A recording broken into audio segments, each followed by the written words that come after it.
দুই প্রশিক্ষক হাবিবুর রহমান মণ্ডল এবং লালন ভূঁইয়া, এরা দুজনই খেলোয়াড়দের সঙ্গেও দৌড়চ্ছেন। তো লালন, তুমি তো অনেকদিন বাংলায় খেলেছো, এখন বাংলাতে এসে প্র্যাকটিস করছো, বাংলা বলতে পারো? হ্যাঁ, অল্প অল্প। বলো দেখি একটু। আমি বাংলা খুব ভালোবাসি। আচ্ছা, জয় ফুটবল। বাহ, ভেরি গুড, থ্যাংক ইউ।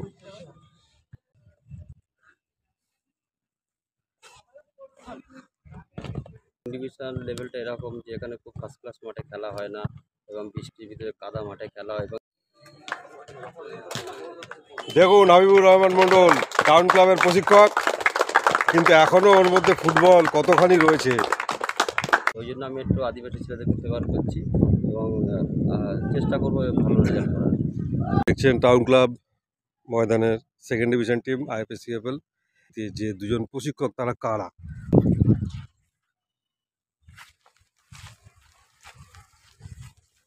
তো দেখতেই পাচ্ছেন দর্শক,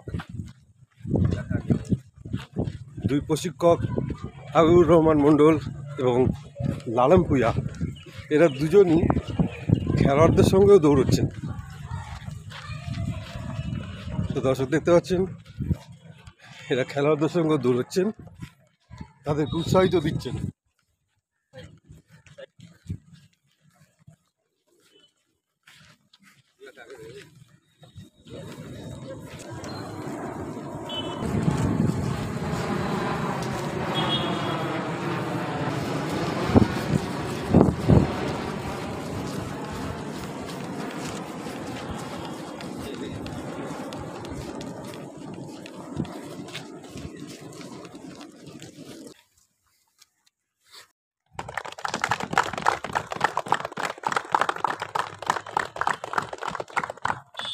দেখছেন এই মুহূর্তে আমার সামনে দাঁড়িয়েছেন PC লালন ভূঁইয়া এবং হাবিবুর রহমান মণ্ডল, IFACFL second division team town club, ওই 141 বছর বয়স যে ক্লাবটির, তার প্রশিক্ষক নির্বাচিত হয়েছে।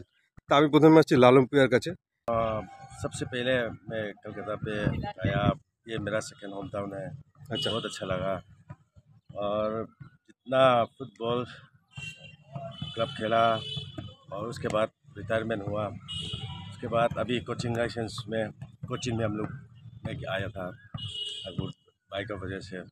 तो पहले हम डी लाइसेंस भी कर चुका है 2017 में कृष्णनगर में। अच्छा, तो पहले हम लोग जब फुटबॉल खेला और अभी लाइसेंस कोचिंग में आया था, बहुत टफ होगा।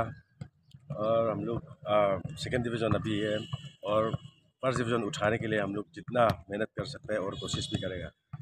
বাস। তো সঙ্গে রয়েছেন হাবিবুর রহমান মণ্ডল। হাবিবুর, তোমার তো C লাইসেন্স সম্ভবত, তাই তো? C লাইসেন্স প্রাপ্ত প্রশিক্ষক হাবিবুর রহমান, মানে কলকাতা ময়দানের প্রশিক্ষণকেই প্রথম এর আগে করেছো? না না, এর আগে আমি 2013-তে কলকাতা পুলিশের করছিলাম 2 বছর এবং তারপরে সেকেন্ড টাইম টাউন ক্লাবের দায়িত্ব নিয়েছি। আচ্ছা, সেকেন্ড টাইম টাউন ক্লাবের দায়িত্ব নিয়েছো। তো কীরম বুঝছো, কীরম টিম? টিম খুব ভালো। এবছর আমার টিমে ম্যাক্সিমামে আদিবাসী এবং সাঁওতাল ছেলেরা আছে এবং টিম অনেক আমার যতটুকু চেষ্টা করছি ফিটনেস লেভেল বাড়িয়ে যাতে একটা রেজাল্ট ভালো হয় এবং যাতে ফার্স্ট ডিভিশন কোয়ালিফাই করতে পারে সেই চেষ্টায় আছি। তার জন্য সব রকম পরিস্থিতি এবং যেরকমভাবে ওদেরকে গাইড করলে একটা ভালো একতাবদ্ধভাবে খেলতে পারে টিমটা, সেই চেষ্টাই করছি।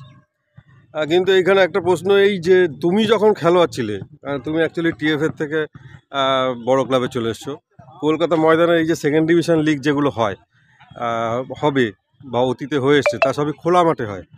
এবং খোলা মাঠ আর ঘেরা মাঠ, দুটো মাঠের মধ্যে পার্থক্য আছে এবং তার প্রস্তুতিও আর এক রকম, মানে অন্যরকম লেভেলের হয়। সেটা কি সেই দিকে খেয়াল রেখে কি প্রস্তুতি হচ্ছে? একদম তার জন্য তো আমি একটু মানে আদিবাসী ছেলেদেরকে বেশি ফেভার করছি বিকজ সেকেন্ড ডিভিশন লেভেলটা এরকম যে এখানে খুব ফার্স্ট ক্লাস মাঠে খেলা হয় না এবং বৃষ্টির ভিতরে কাদা মাঠে খেলা হয় এবং মার্কস পাওয়া যায় যত বেশি এবং যে ছেলে বেশি দৌড়াতে পারবে, যে টিম বেশি ফিটনেস লেভেল এবং দৌড়ানোর ক্ষমতা রাখবে, সেই টিমের জেতার চান্স বেশি থাকে। ওই জন্য আমি একটু আদিবাসী ছেলেদেরকে ফেভার করছি এবং চেষ্টা করবো ভালো রেজাল্ট করার।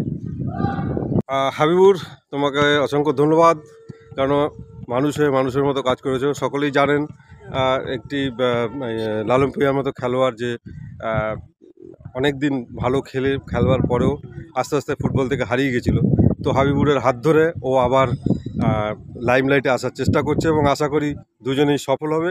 টাউন ক্লাব তারা সামনের বছর ফার্স্ট ডিভিশন লিগে খেলার যোগ্যতা অর্জন করবে। সঙ্গে থাকুন, দেখতে থাকুন।